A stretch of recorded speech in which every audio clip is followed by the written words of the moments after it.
남해 전원주택 현장입니다. 내일 아침에 기초 레미콘을 타설할 계획입니다. 지금 현재 기초와 관련되는 형틀, 철근, 설비, 전기가 완료되었다는 얘기죠. 그래도 레미콘을 타설하기 전에 체크해야 될 사항들을 쭉 한번 둘러보도록 하겠습니다. 보시는 것처럼 600에 1200 사이즈의 폼을 눕혀서 붙여 놓았습니다. 즉 높이가 600이라는 얘기입니다. 여기 우리 현장의 기초는 두께 500에서 600 정도의 매트 기초입니다. 대부분의 두께가 600이고 다운되는 부분, 현관 부분이나 욕실 부분, 같은 물을 쓰는 공간, 이런 부분은 매트 두께가 500입니다. 즉 100이 다운되어 있는 셈이죠. 설계 사무실에서 구조 계산한 매트 기초는 500이었습니다. 그런데 동결 심도도 500이었습니다. 그 동결 심도를 확보하기 위해서 지중부 형태의 헌치를 만들어서 내림 기초로 해놓았었습니다. 제가 변경을 해서 설계 사무실에 통보를 했죠. 그래서 매트 기초를 600으로 했습니다. 이 폼을 높여놨다는 얘기는 이 폼 상부면에 맞춰서 타설을 하면은 정확하게 매트 두께 600이 나온다는 얘기죠. 정확하게 이 상부면에 맞춰서 칠 수 있게 하기 위해서는 밑에 버림을 칠 때 전체의 레벨이 다 일정에 맞아져야 됩니다. 이 주택 부분의 매트 부분, 하부의 버림 부분은 5mm 정도의 레벨 차이만 납니다. 폼 부분에서 걱정해야 될 부분은 사실은 여기가 긴 벽들이 없습니다. 길에 한 4, 5m 정도 되는 벽이 대부분입니다. 하지만 이 부분, 여기서는 제일 긴 벽에 해당됩니다. 길이가 6.6m. 보시면은 6012, 600에 1200 폼 5장을 눕혀서 시공을 했고 한 장을 세워서 저렇게 시공을 했죠. 그러면 1200짜리 5장 6000하고 600짜리를 세워서 했으니까 6600이 정확하게 나오는 거죠. 그죠? 이 벽만 문제가 생기지 않으면은 타설할 때 폼이 이렇게 넘어진다든가 그럴 부분은 그렇게 많이 없습니다. 내일 타설할 때 이 벽을 아무래도 제일 유심히 보게 되겠죠.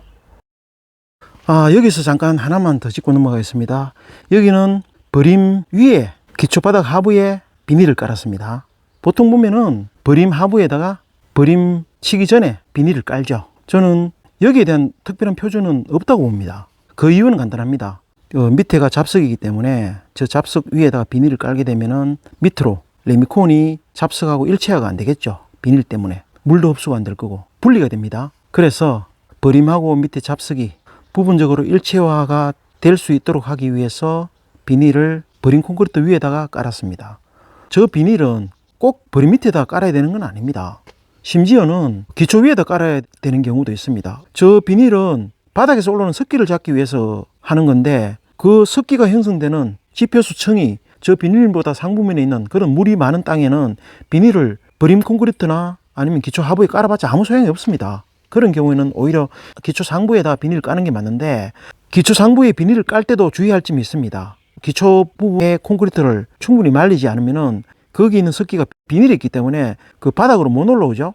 그래서 부분적으로 석고를 붙일 때 바닥에서 띄워서 시공을 합니다. 그러더라도 어쨌든 바닥에서 집중적으로 벽 쪽으로 습기가 타고 올라오기 때문에 석고 하부 쪽으로 쭉 결로가 생기면서 곰팡이가 설 수 있습니다. 그래서 이 비닐은 표준이 버림 밑이다 아니면 기초 밑이다, 저는 그건 없다고 봅니다. 가능하면은 버림 하부, 기초 하부에 비닐을 까는 게 맞지만은 지표수가 표토 쪽으로 많이 흐르는 그런 땅인 경우에는 오히려 비닐을 기초 상부나 그런 곳에 까는 것을 고려를 해봐야 된다고 생각을 합니다. 그리고 버림 콘크리트를 타설하기 전에 아니면은 기초를 타설하기 전에 여기는 단열재를 깔지 않았습니다. 그 단열재는 제가 늘 해왔는 방식이지만은 엑셀 난방 배관을 하기 전에 단열재를 까는 것을 저는 원칙으로 합니다. 그거는 구조 사무실도 그렇게 생각을 하겠지만은 대부분의 사람들이 어떻게 생각하든 말든 상관없이 저는 그게 아직도 옳다고 생각을 합니다. 다른 부분들은 다 외단열이 좋다고 생각할지는 모르겠지만은 단열재는 엑셀 난방 하부에 깔리는 게 맞다고 생각합니다. 만약에 이 기초 밑에 단열재를 깐다고 생각한다 그러면은 적어도 엑셀 난방 밑으로 800에서 900mm 정도의 공간이 있고 그 밑에 단열층이 형성되어 있는 거죠. 그러면 800 내지 900을 난방으로 대표해야 되는 겁니다. 자, 그러면은 철근벽은 한번 볼까요? 기초 철근은 16mm 250피치입니다. 250피치가 나오는지 한번 재어 보겠습니다. 보시는 것처럼 1m 구간 안에 철근이 1번, 2번, 3번, 4번, 5번 250피치가 정확하게 맞는 거죠. 이런 슬라브 배건, 매트 기초도 일종의 슬라브라고 보면 됩니다. 그죠? 이런 슬라브 배건에서 주건이냐 부근이냐 그런 얘기들을 많이 하는데, 상부근을 보면 이렇게 이쪽 방향으로 가는 부분이 제일 위에 있죠. 그리고 이쪽 방향으로 가는 부분이 하부근에서는 제일 밑에 가 있습니다. 이게 주근입니다. 3m, 6m의 슬라브가 있다 그러면은 4m 철근이 주근이 되고 6m 철근이 부근이 됩니다. 그러니까 조금의 힘이라도 더 받기 위해서 그 주근을 위쪽, 아래쪽 이렇게 배치를 하는 거죠. 이게 슬라브 배관의 기본입니다. 벽체 철근은 여기 철근 같은 경우에는 단순화시켰습니다. 수직근은 13mm 피치 200, 수평근은 10mm 피치 200 이렇게 했기 때문에 여기도 한번 대어 보겠습니다. 보시는 것처럼 벽체 철근 역시 200 피치가 정확하게 유지되어 있습니다. 지금 위로 올른 부분들이 벽이 들어설 부분입니다.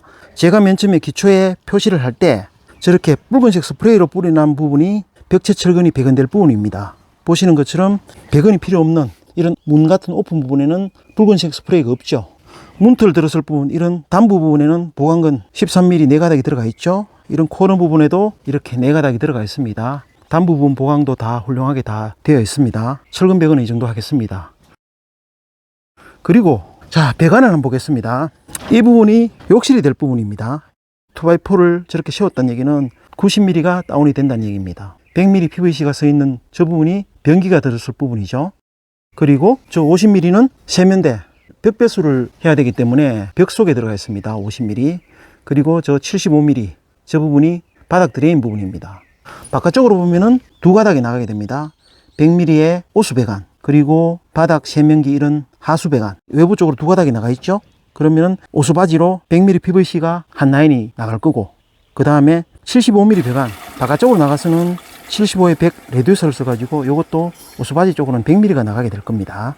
오수 한 라인, 그리고 하수 한 라인, 이렇게 두 라인이 오수 바지 쪽으로 가게 됩니다.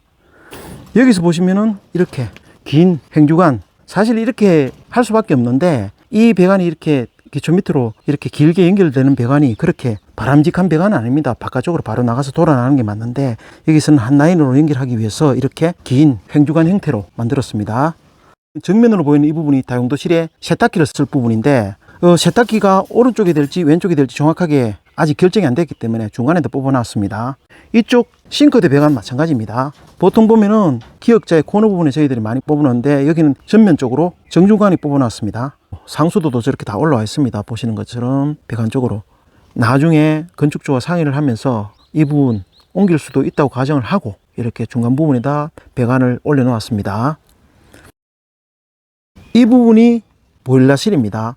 보일러실은 옛날에는 문이 이쪽 내부 쪽으로 문이 있었는데 그 건축주와 얘기를 해가지고 문을 외부 쪽으로 다는 걸로 했습니다. 여기는 가스보일러입니다.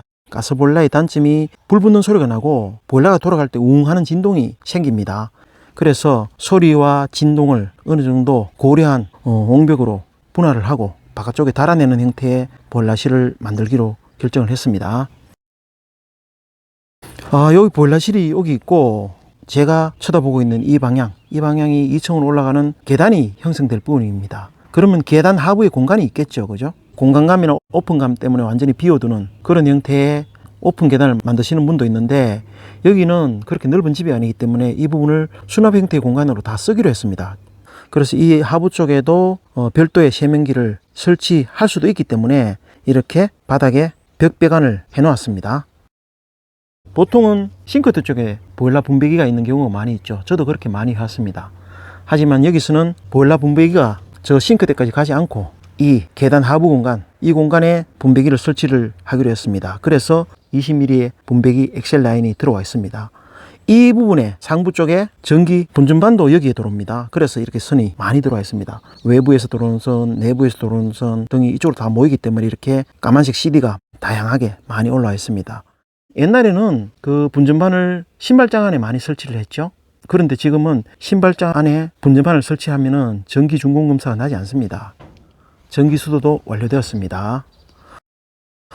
그리고 요새 가구나 싱크대 이런 부분들이 각 사양마다 표준이 안 돼 있고 규격도 다르고 종류도 많습니다. 쓰시는 분의 입장에서 보면은 아무리 체크를 많이 하고 많은 협의를 했다고 하더라도 수정할 수 있는 부분, 변경할 수 있는 그런 부분이 생기죠. 생길 수밖에 없습니다. 그래서 그 변경의 대비를 제 나름대로 해놓았습니다. 싱크대도 마찬가지고 세탁기도 마찬가지고 세탁기도 많이 커졌죠. 700 띄우거나 아니면 600 띄워서 세탁기 배치를 해놔 놓으면은 안 맞는 경우가 허다합니다. 세탁기 위에 건조기까지 쓰시는 분도 많고, 그러면은 세탁기 규격이 틀려지기 때문에 바닥 드레일 위치를 옮겨야 되는 경우가 많이 있습니다. 그래서 이렇게 변경에 대비해서 변경하기 제일 쉬운 위치에 바닥 배관을 해 놓은 겁니다. 다른 현장하고 다르게 우리 현장에는 뭐 400 이상 올라와서 1층 바닥이 형성이 됩니다. 그러면은 400이라는 두께가 있기 때문에 부분적으로 옮기는 게 가능하다는 얘기죠. 200mm의 석분을 깔고 그 다음에 100mm 바닥용 스티로폼을 깔게 될 거고, 그 위에 엑셀 난방 배관을 하게 되겠죠. 옛날에는 60에서 70mm 정도의 난방 배관을 위한 방통을 탓을 했는데, 요새는 제가 100mm 이상 난방 배관을 위한 방통을 탓을 합니다. 축열층이라고 보면은 열을 이렇게 품고 있는 그런 장점은 있는데, 그 두께를 다 데펴야 되기 때문에 데피는데 조금 더 많은 열이 필요하겠죠. 그런 반면에 60mm에서 70mm 정도 하니까 사람이 걸어 다닐 때 퉁퉁 소리가 나기 때문에 그걸 잡기 위해 가지고 지금은 100mm 이상 난방 배관을 위한 방통 탓을 합니다. 자, 우리 현장 지금 현재 6월달인데 원래 6월달이 굉장히 덥죠. 그래서 저렇게 천막을 씌워서 저 하부 부분에 잠깐이라도 쉴 수 있도록 대형 선풍기도 저렇게 배치를 해서 커피도 마시고 잠도 먹는 그런 공간이 만들어져 있습니다. 그리고 지금 현재 냉장고가 들어와 있죠. 이렇게 항상 내일 아침에 먹을 수 있도록 얼리고 있습니다. 물을. 건축주가 사온 수박도 저렇게 있습니다. 아직은 푸짐하네요. 우리 현장 화장실을 만들었습니다. 이틀째 되는 날 완공을 했죠. 보통 보면은 옥외 간이 화장실을, 이동식 화장실을 많이 설치하는데, 저는 현장에 이동식 화장실을 설치를 하지 않습니다. 냄새도 나고 파리도 날아다니고 관리가 제대로 되는 이동식 화장실을 본 적이 거의 없습니다. 그래서 임시로 이렇게 폼으로 이렇게 만들었지만은 오수바지에 연결해 가지고 정상적으로 다 작동이 되는 그런 화장실입니다. 이렇게 양변기가 설치된 화장실입니다. 그리고 물도 잘 내려갑니다. 그죠? 비덴만 딱 설치하면 되는데, 지금 만약에 화장실이 없으면 일하시는 분들이 이 산으로 쫓아다닐 겁니다. 임시전기도 저렇게 들어와 있죠.